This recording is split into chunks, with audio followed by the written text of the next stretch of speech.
An Apopka man was detained at an ICE appointment despite approval for a crime victim visa. You're listening to The Wrap from Central Florida Public Media. I'm Brendan Byrne.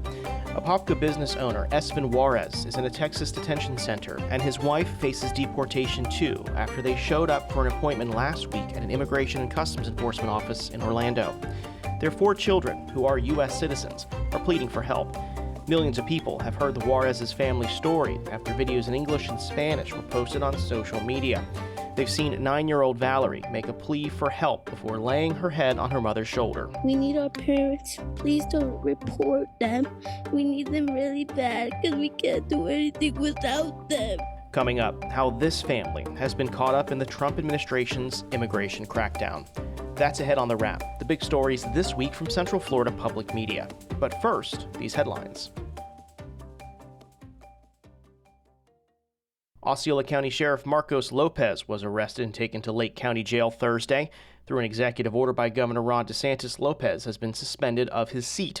The former sheriff faces multiple charges of racketeering and is accused of owning and operating an illegal gambling enterprise in Kissimmee. DeSantis says that Christopher Blackman, the Central Regional Chief for the Florida Highway Patrol, will step in as Osceola Sheriff. Democrats have their first candidate for Florida governor in 2026, former Republican Congressman David Jolly. Jolly left the Republican Party in 2018. He registered as a Democrat in April. He says his top issue is affordability.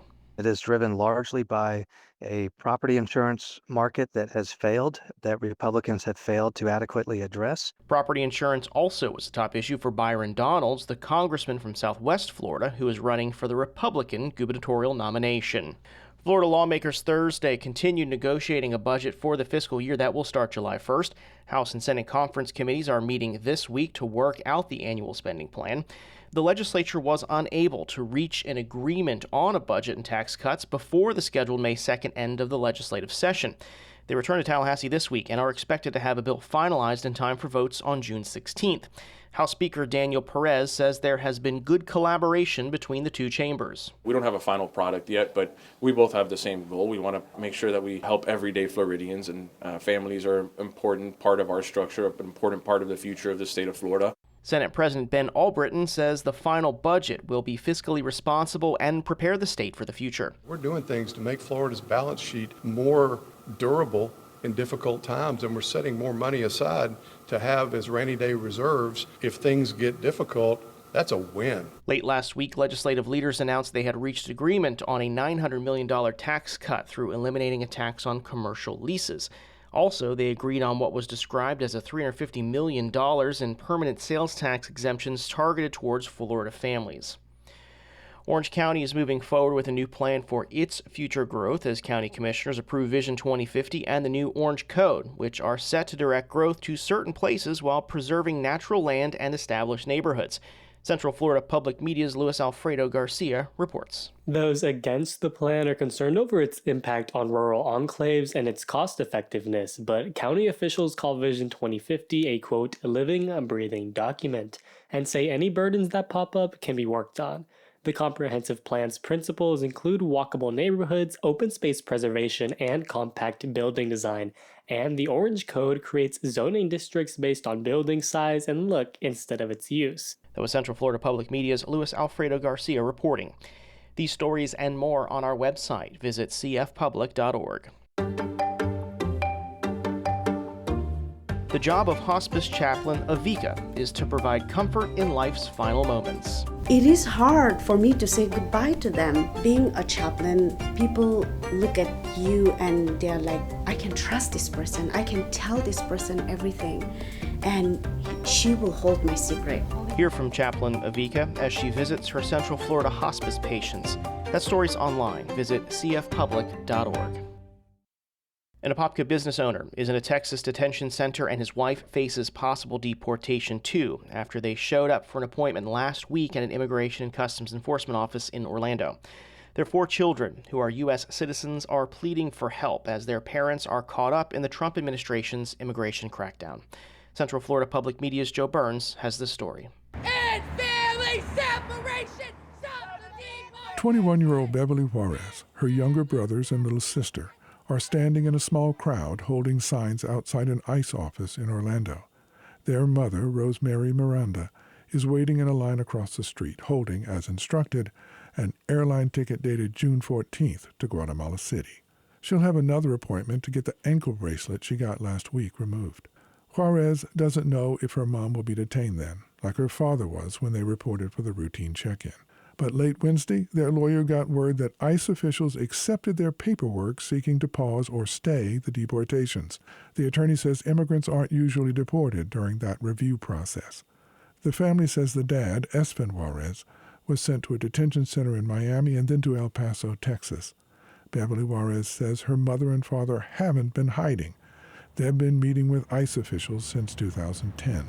She says they have complied with everything.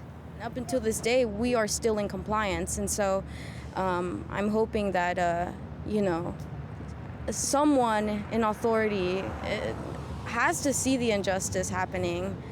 Because my father is not a criminal, and my mom is not either. Actually, her dad was a victim of violent crime at his company's workyard in Apopka in 2021. So last year, ICE gave him and his wife its initial stamp of approval for a U visa, which is for immigrant victims of crime who are cooperating with law enforcement. But the U visa is pending and hasn't been issued yet. So who are the Juarez family? Rosemary is a stay-at-home mom who came to the U.S. with Esvin illegally from Guatemala 24 years ago. They moved to Apopka and had 4 children. They have work permits now and a concrete construction company that employs about 10 people. Beverly Juarez says her parents were realizing the American dream, and her father doesn't give in to fear. He would just sleep over it and just move forward, no matter what. Move forward. You fall, you get back up. The family did an interview Tuesday night at their home, where one of their lawyers, Grisel Ibarra, in Miami, shared details of their case over the phone. Ibarra says she's been working on their case with ICE for years, getting extensions as their issues are resolved. Not so this year.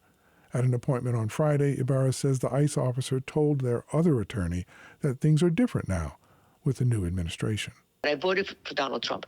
I voted for the borders to be closed. I voted for the criminals to be deported. I voted for legal immigration, but I did not vote for power to be given to mean people to do bad things to good people. I didn't vote for this part. In the past couple of days, millions of people have heard the Juarez family story after videos in English and Spanish were posted on social media. They've seen 9-year-old Valerie make a plea for help before laying her head on her mother's shoulder. We need our parents. Please don't report them. We need them really bad because we can't do anything without them. Beverly Juarez says the removal orders were, quote, a big shock. But as with other immigrant families, it's something she's always thought about. I just have to keep going because that's what my father would have done. Meanwhile, she says her siblings are her top priority. Joe Burns, Central Florida Public Media.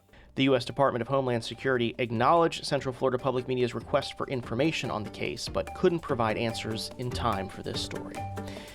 That's it for The Wrap this week. This podcast is produced by Central Florida Public Media with assistance from News Director LaToya Dennis and Digital Director Ryan Ellison.